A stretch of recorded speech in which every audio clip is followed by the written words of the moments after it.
L'horreur de la guerre à Gaza, enfin révélée. Il y a de plus en plus d'images, il y a de plus en plus de témoignages. On a des médecins de Médecins sans frontières, on a des chirurgiens. On a aussi des gens dans l'armée qui nous en parlent de la brutalité de ce qui se passe, de ce qui peut viser des enfants, des civils. Alors je vous ai fait un petit florilège, ne regardez pas ça si vous êtes sensible, ça ne sert à rien. Mais je trouve que si on n'en parle pas, malheureusement, les gens ne sont pas au courant, donc on est bien obligé d'en parler. Alors on commence avec Israël ne fait pas la guerre au Hamas, elle fait la guerre aux civils palestiniens. Les chiffres du Hamas ne sont pas fiables, il n'y a pas 16 000 morts, mais au minimum 20 à 30 000 morts. C'est un carnage. Guillaume Ancel, ancien officier de l'armée française, dénonce les massacres de l'occupation israélienne dans l'enclave palestinienne. L'option militaire ne consiste pas seulement à faire des bombardements massifs. Voilà. Quand on veut tuer un milicien du Hamas, je vais le résumer de manière très simple. Soit on utilise un missile Hellfire, dont Israël est largement doté, mais qui a une charge de 25 kg. On sait qu'on va faire 2 ou 3 morts, et on va faire 4 ou 5 blessés, on va faire exploser la bagnole du type, et puis on va blesser ce qui est autour. Soit on utilise une bombe de 250. Voilà, eux ils sont pas pour les tirs chirurgicaux, les Israéliens, ça on le sait, ils balancent des bombes de 7-5 kg, d'une tonne et tout. 50 kg, qui est le choix de Tsahal actuellement. Et là, on sait qu'on va faire entre 20 et 30 morts et qu'on va détruire tout ce qu'il y a dans un rayon de 30 mètres. Donc c'est bien un choix qui a été fait délibérément comme l'expliquait très bien Sami Cohen tout à l'heure, d'une réponse disproportionnée. Mais à partir du moment où on tue 10 fois plus volontairement que sa cible, en fait, on n'est plus du tout dans une mesure de destruction du Hamas, on est dans une guerre, mais contre les Palestiniens. Et pour... Bah oui, non mais... De toute façon, Netanyahou l'avait dit, hein. Et quand on voit le niveau de racisme, quand on voit les témoignages sur il faut tuer des bébés, des choses comme ça, on voit que les mecs sont dans une perspective de nettoyage ethnique. C'est-à-dire que soit les Gazaouis doivent se barrer, mais ils peuvent pas parce que c'est fermé, soit ils doivent mourir. C'est la seule solution envisagée par ces extrémistes suprémacistes juifs israéliens. Pour moi, il y a une confusion qui est inacceptable, et c'est ce que me disent mes sources israéliennes dans l'état-major, entre le Hamas est quasiment assimilé aux Palestiniens. Et quand on parle de pertes palestiniennes, en fait, pour mes camarades, c'est des pertes du Hamas, parce que ce sont des gens qui soutiennent le Hamas. Or, je suis désolé, mais si on se met d'un autre point de vue, du mien, on dit « Ah non, on ne peut pas faire les deux. Sinon... » Ben oui, non, mais à ce moment-là, Poutine, quand il balance des bombes et qu'il tue des civils, à ce moment-là, c'est toujours des pertes militaires. Enfin, c'est quoi cette histoire? Évidemment que c'est des pertes civiles, les pertes à Gaza. C'est même s'ils soutiennent le Hamas d'ailleurs, hein, c'est pas parce que tu soutiens le Hamas, sans participer au truc, que tu dois mourir sous des bombes. On se bat contre les Palestiniens et en plus on commet des dégâts irréparables. J'ai pas d'intelligence artificielle, mais j'ai un cercle qui a une très bonne analyse militaire sur ce type de bombardement. Aujourd'hui, je prends pas les chiffres du Hamas qui sont absolument pas fiables. Je prends nos estimations par rapport à la fréquence, la rapidité et la puissance des bombardements, les armes utilisées. Vous allez voir, on se dit, ouais, il prend pas les chiffres du Hamas, ça va baisser le chiffre. Normalement, on se dit ça. Et en fait, le mec va sortir des estimations qui sont plus hautes que les estimations du Hamas, quoi. Au minimum, entre 20 et 30 000 morts du côté palestinien depuis le 7 octobre. Entre 20 et 30 000 morts. Pourquoi? Parce qu'il y a au moins un tiers des morts qu'on n'a pas pu dégager des décombres. Quand on a un tel niveau de décombres... Ça, c'est beaucoup plus que ce qu'annonce le Hamas. Bien sûr, beaucoup plus que ce qu'a dit le Hamas. Et attention... Non, le Hamas indique 16 000. C'est pas 3 fois plus, 20 à 30 000 par rapport à 16 000. Ah, ils ont pas fait spémat, eux, hein. 16 000. Et en fait, nous, les analystes militaires, on pense qu'on est entre 20 et 30 000 morts à ce stade. Et il faut rajouter le fait que dans ce type de bombardement, on fait 4 fois plus de blessés. Ça veut dire qu'on a largement dépassé les 120 000 personnes blessées ou tuées par les bombardements. Et donc ça, c'est... Pardon, mais c'est un carnage. Là, on n'est plus dans comment dire... C'est une dinguerie, parce que 120 000 personnes blessées sur 2 millions de personnes à Gaza, ça veut dire qu'on a genre 5% de la population morte et blessée, quoi. Même plus que ça, 6%, enfin c'est la folie, hein. Vous imaginez? C'est comme si en France, on avait 3,5 millions de blessés. Vous imaginez le délire, enfin c'est la folie. Avec des hôpitaux qui sont surchargés, qui ont peu d'électricité, voire pas d'électricité, qui sont des fois éclairés à la lampe torche, qui n'ont pas les outils de première nécessité, enfin c'est horrible, hein. Une norme, il n'y a pas de norme pour la guerre, mais on n'est plus dans un bilan normal, on est dans un bilan qui est disproportionné. Non, mais moi, il me semble, de tout ce qu'on a entendu de l'armée israélienne, que cette distinction, elle est faite et que la nécessité de protéger les populations civiles, elle est aussi prise en compte. L'armée israélienne, avant les bombardements, diffuse des messages, appelle les maisons pour leur demander d'évacuer. Comment tu peux croire des tueurs, hein, des armées sur parole. Enfin, la meuf, elle est directrice de l'American Jewish Committee Paris, je sais pas ce que c'est, mais ça va être une pro-israélienne. C'est pas normal de dire, ah ouais, non, mais l'armée israélienne, ils disent aux gens de se barrer, donc en fait, les morts civiles, j'y crois pas trop. Au bout d'un moment, faut arrêter, hein. Il y a les chiffres des Nations Unies, c'est pas des islamo-gauchistes, les Nations Unies. C'est l'armée israélienne qui a sécurisé le seul corridor humanitaire du nord vers le sud de la bande de Gaza que le Hamas a tenté d'empêcher. Vous avez vu ces gens tués alors qu'ils étaient en train d'évacuer. Non, ça vous pouvez pas dire ça. Il y a des corridors humanitaires, mais ça ne préserve pas. Qui a permis la sécurisation de ces corridors humanitaires sinon l'armée israélienne, alors que le Hamas tentait d'empêcher les civils. En fait, c'est ça le problème, c'est qu'ils acceptent pas, tu vois, d'être dégueulasses, quoi. Tu fais un truc dégueulasse, au moins t'assumes, quoi. Tu dis pas, bah non, mais en fait, on est l'armée la plus éthique du monde. Tu peux pas coloniser, tu peux pas balancer des bombes sur des civils et en même temps faire croire que c'est toi le gentil, quoi.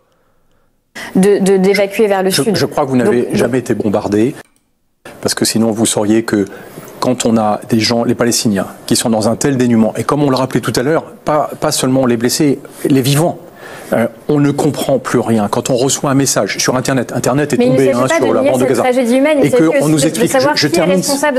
Bah évidemment, tu reçois un message, ouais, faut que tu quittes ta maison, alors que si tout est bombardé autour de toi, tu te fous dans ta maison. En fait, ta maison elle explose et tu meurs sous des décombres. Enfin, c'est incroyable de devoir dire ça à une meuf qui est directrice de l'American Jewish Committee, je sais pas quoi. Enfin, soit elle est totalement matrixée, soit elle ment. Enfin, il y a pas d'autre solution. Je termine simplement avec cette explication. Je termine simplement avec ce point. Et qu'on reçoit des indications. C'est le Hamas. Dès que tu leur poses une question, c'est le Hamas. D'aller se réfugier à l'autre bout du territoire alors que c'est inabordable et qu'on n'a plus rien pour y aller. Et qu'en plus, on apprend dans la journée que cette zone, par exemple, la porte vers l'Égypte, a été bombardée aussi. Vous savez ce qu'on fait? On fait plus rien. En fait, on tombe dans un état de sidération et on attend de mourir. Tous les experts. Mais évidemment, mais c'est ouf de devoir attendre qu'un mec le dise pour dire des trucs aussi évidents.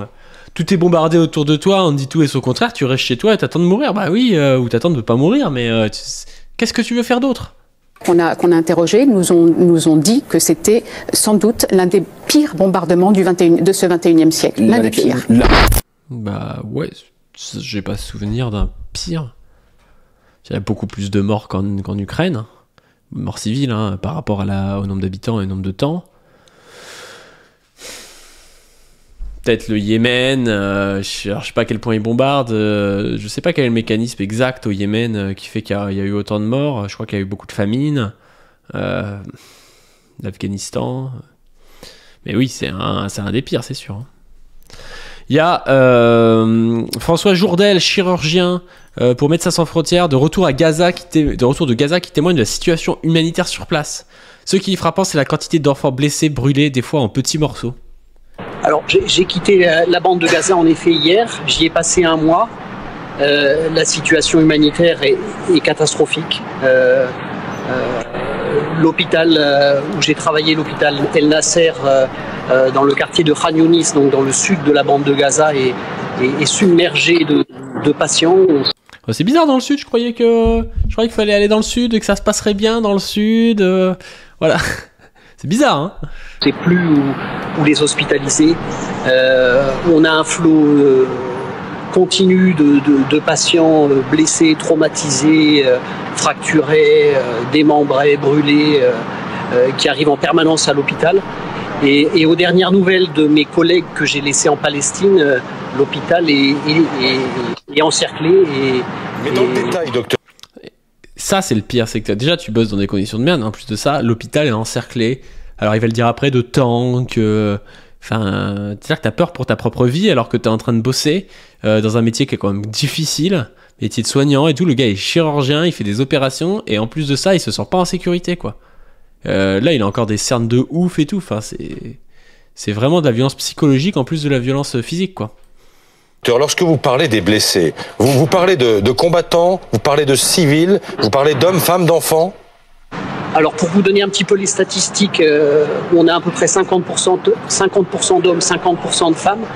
On a 25% de patients qu'on a traités qui ont moins de 10 ans.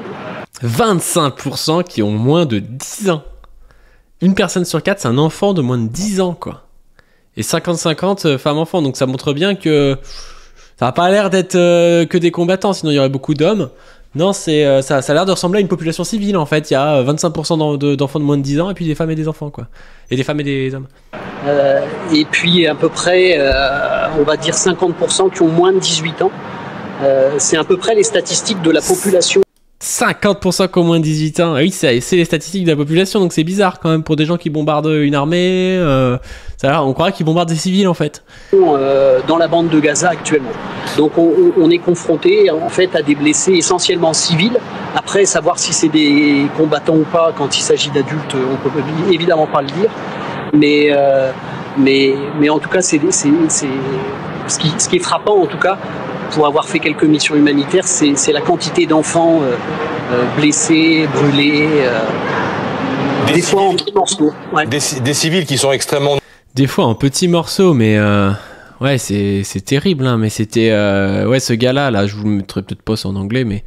qui dit « Le cessez-le-feu est terminé, nous ne pouvons pas avoir plus d'enfants avec blessures de guerre, brûlures, le corps criblé d'éclats d'obus, les os brisés. L'inaction de ceux qui ont de l'influence permet l'assassinat d'enfants. C'est une guerre contre les enfants. » Enfin, ça fait mal au cœur, c'est une guerre contre les enfants, quoi. Nombreux dans le sud de la bande de Gaza, là même d'ailleurs où l'armée israélienne frappe depuis la fin de la trêve. Ça veut dire que cette situation, elle est loin, évidemment, de s'améliorer. Elle ne s'améliorera pas. Alors, entre le moment où on est arrivé et le moment où on est parti, ça a été pour nous de pire en pire. C'est-à-dire que l'hôpital El Nasser... Donc... Bah oui, il y a de moins en moins de matières premières et de plus en plus de blessés. Ça doit être un enfer, hein. Ça va être un enfer, et je sais même pas s'ils ont assez de soignants d'ailleurs là-bas, enfin l'horreur. Hein. Dans le quartier Khan Younis était relativement épargné. Quand on est parti, en fait, c'était tout simplement devenu impossible de travailler avec... alors, les bombardements, ça, on les a vécus pendant 30 jours, mais la présence après de chars d'assaut tout autour de l'hôpital faisait que la sécurité c'était plus possible de continuer à travailler. Putain, des chars d'assaut tout autour de l'hôpital, ouais, c'est ce que je vous disais. Il y a cette image aussi qui avait fait le tour du monde, c'était le 28 novembre. L'horreur absolue, l'armée israélienne avait forcé les familles palestiniennes à quitter l'hôpital Al-Nasser et à laisser leurs bébés prématurés aux soins intensifs. Elle a laissé mourir ses bébés. Les corps décomposés viennent d'être retrouvés. Non mais quelle horreur, quoi. Quelle putain d'horreur. Pour ça, je vous avais dit de pas regarder la capsule si vous avez l'âme sensible, mais c'est ouf. Et je vous montre pas ça par plaisir du gore, hein. C'est pas quelque chose qui me fait plaisir, mais c'est pour vous montrer la réalité de la guerre, quoi. Ça, mais c'est vraiment une honte, quoi. C'est vraiment une honte. Et il y a cette journaliste d'I24 News qui menace la Croix-Rouge. Venez, vous serez bien reçus. Bien, on ne sait pas. Heureusement que ça ne dépend pas de moi. Une journaliste d'I24 News, média pro-israélien, menace ouvertement la présidente du comité international de la Croix-Rouge. Regardez ça. Mariana Spoliaric, est-ce que vous la connaissez? Est-ce que vous avez déjà entendu son nom? Bah non, forcément, et en Israël, on la connaît pas des masses. Elle est la présidente du comité international de la Croix-Rouge. Alors vous pensez bien, elle a pris des cours chez Jean-Luc Mélenchon, manifestement en dénonçant, je cite, les souffrances intolérables de la population de Gaza. Alors... Mais pourquoi Jean-Luc Mélenchon est fautif, encore une fois? Enfin, c'est la meuf qui est présidente internationale de la Croix-Rouge. C'est pas une islamo-wokiste communiste. C'est juste une meuf qui a pas envie que vous laissiez des bébés mourir dans des couveuses et que vous butiez 50% d'enfants, en fait. Ça, c'est vraiment le discours qu'avait eu Rutel Krief avec Amnesty International en disant qu'ils n'avaient pas condamné et tout, hein. N'ayez d'inquiétude, Israéliens et Israéliennes, vous qui avez été par milliers tués, éventrés, violés, déportés, massacrés, brûlés au pot d'échappement, traumatisés, j'en passe, n'ayez pas d'inquiétude. Elle projette de venir en Israël dans les semaines à venir. Donc voilà, rassurés. Parce qu'Israël, vous savez, Madame Mariana Spoliaric n'a pu...